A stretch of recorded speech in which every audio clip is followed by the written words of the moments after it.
இன்றைக்கு பாஸ்கா காலத்தின் 3ஆம் வாரம் மே மாதம் 8ஆம் தேதி வியாழக்கிழமை.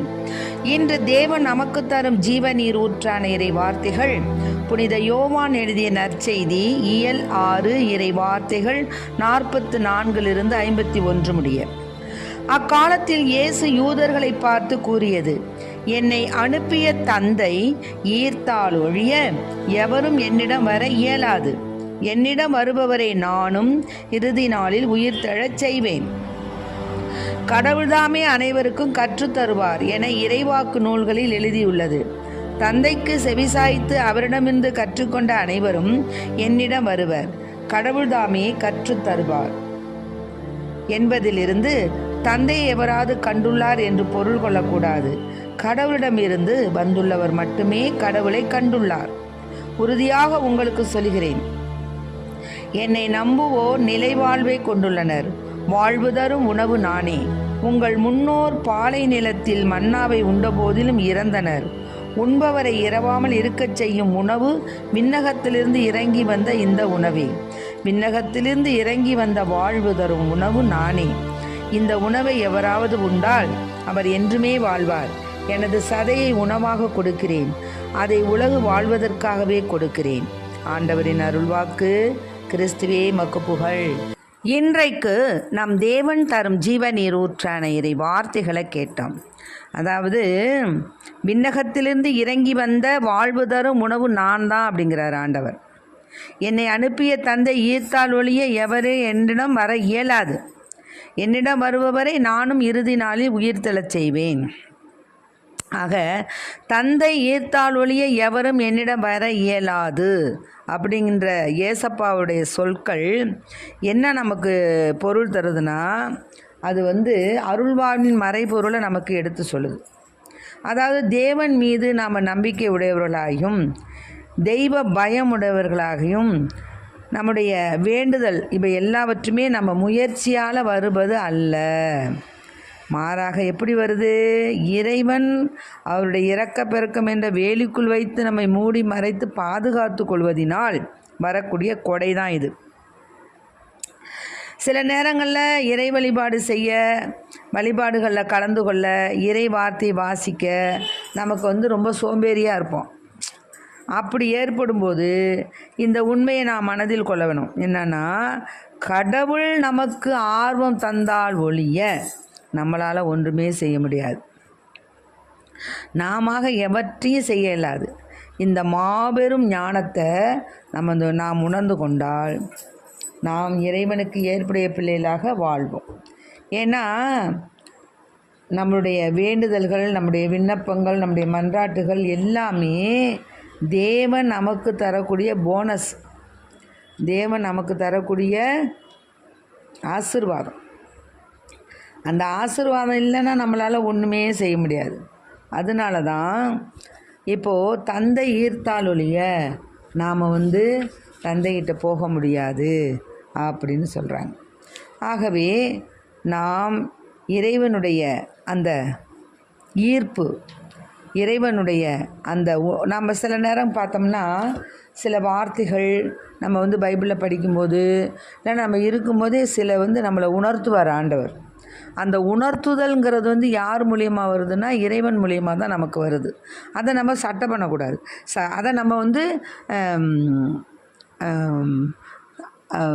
நிராகரிக்கக்கூடாது. சட்டை பண்ணணுன்னு நான் தவறுதலாக சொல்லிட்டேன். நிராகரிக்கக்கூடாது, அதை ஏற்றுக்கொள்ளணும்.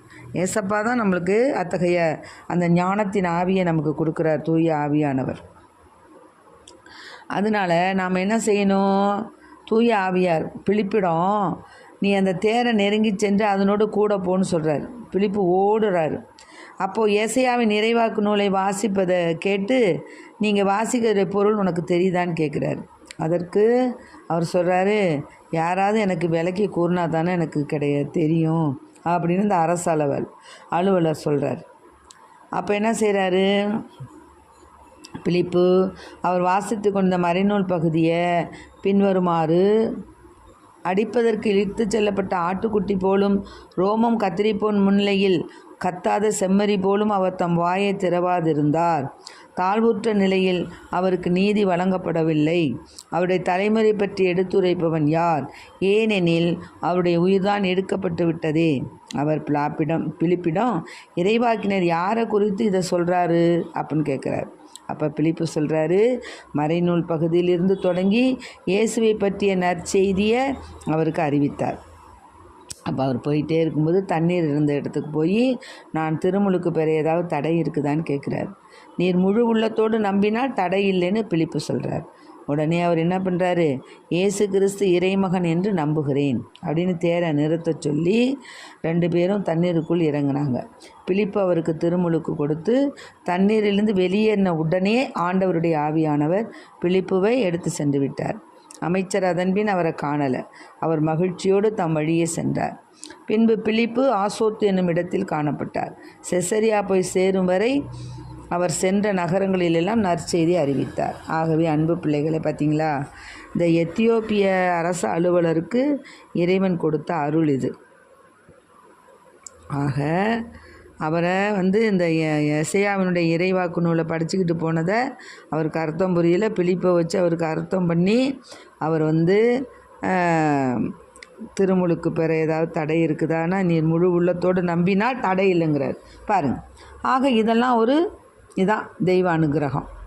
ஆக யாரோ ஒரு எத்தியோப்பிய மன்னனுக்கு, அரசு அலுவலருக்கு தன்னுடைய பிள்ளையாக அவர் ஏற்றுக்கொண்ட தேவன் நம்மை ஏற்றுக்கொள்ளாமல் இருப்பாரா? ஆகவே அன்பு பிள்ளைகளை, நாம் சொத்து வேணும், சுகம் வேணும், நாம் தேவனுடைய கிறிஸ்தவ பிள்ளையாக இருக்கிறோம் பார்த்திங்களா, அது ஒன்று போதும். அதுவே நம்மை பல செல்வங்களுக்கு அதிபதியாக, உலகப்புறமான காரியங்கள் ஆன்மப்புறமான காரியங்களில் நம்மளுக்கு பெரிய அதிபதியாக நம்மளை உயர்த்தும். உலகப்புறமான காரியங்களில் நம்ம அதை பற்றி சிந்தித்து அது நிரந்தரம்னு நினைக்கக்கூடாது. ஆன்மபுரமான காரியங்கள் தான் நமக்கு நிரந்தரம். ஆகவே அன்பு பிள்ளைகளை, நாம் கவலைப்படுவதனால் ஒரு மூலம் கூட்ட முடியாது, குறைக்க முடியாது. அதனால் நம்ம குடும்பத்தில் ஏற்படக்கூடிய கவலைகள், கஷ்டங்கள் எல்லாவற்றையும் ஆண்டவர் பாதத்தில் எடுத்து ஒரு தடவை சொன்னால் போதும். ஒரு தடவை சொன்னால் போதும், திரும்ப திரும்ப திரும்ப சொல்ல வேணாம். ஆகவே அதனதன் காலத்தில் அதனதனை நேர்த்தியாக ஆண்டவர் மாற்றி கொடுப்பார். நம் வறுமையை போக்குவார், நம் துன்பத்தை போக்குவார், நம்முடைய குறைகளை நிறைவாக்குவார். ஏனெனில் நிறைவுள்ள தேவன், அவருக்கு நிறைதான் தெரியும், குறை தெரியாது. ஆகவே அன்பு பிள்ளைகளே, நிறைவுள்ள தேவன் நம் குறைகளை நீக்கி அவருடைய அன்பு பிள்ளைகளாக நம்ம ஏற்றுக்கொண்டு எந்நாளும் அவருக்கு நாம் கீழ்ப்படிதல் உள்ள, அவர் கூறக்கூடிய வார்த்தைகளை உணரக்கூடிய அந்த ஞானத்தின் ஆவியை நாம் இறைவனிடம் கேட்டு மன்றாடுவோம். ஆமென். Praise the Lord. மரியே வாழ்க.